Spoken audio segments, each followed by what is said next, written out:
Isa na siguro sa kinakatakutan ng lahat ay ang makaranas ng hagupit ng isang natural disaster. Kung sa Pilipinas ay maraming bagyo, baha, dito naman sa Canada, Alberta ay isang malupit na hagupit ng tornado.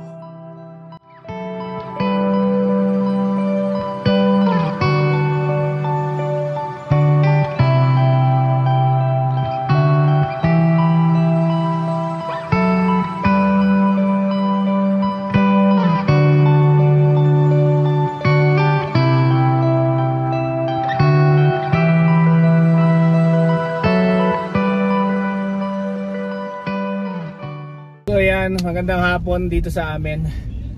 So paglabas ko sa trabaho, nagulat ako, madilim yung kapaligiran. Ngayon pala meron na palang nag-touchdown na tornado din ang nasa work ako. Doon siya sa malapit sa aming lugar, sa aming town.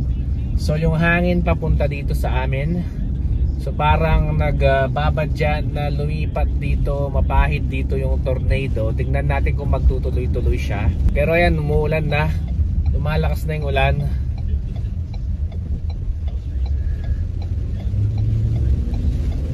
Sobrang grabe yung baba ng ulap at saka ang dilim ng kapaligiran. Ayan guys, kung mapapakita ko lang sa inyo, napakababa ng ulap. At merong formation na nagaganap sa mga ulap. Tawag nila doon ay funnel clouds. Parang nagsishape na siya na ipo-ipo. Hopefully hindi siya mag-touchdown dito sa mismong lugar namin kasi hindi biro ang tornado. Oh no.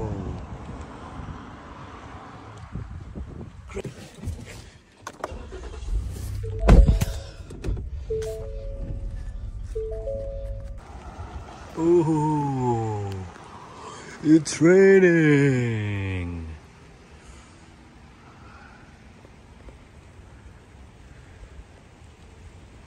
Sobrang baba ng ulap.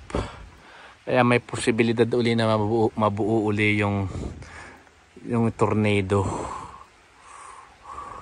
Yun lang naman ang nakakatakot dito sa Canada, sa Alberta. Yung isa sa natural disaster nila is yung tornado. At nangyari na nga ang kinakatakutan ng lahat.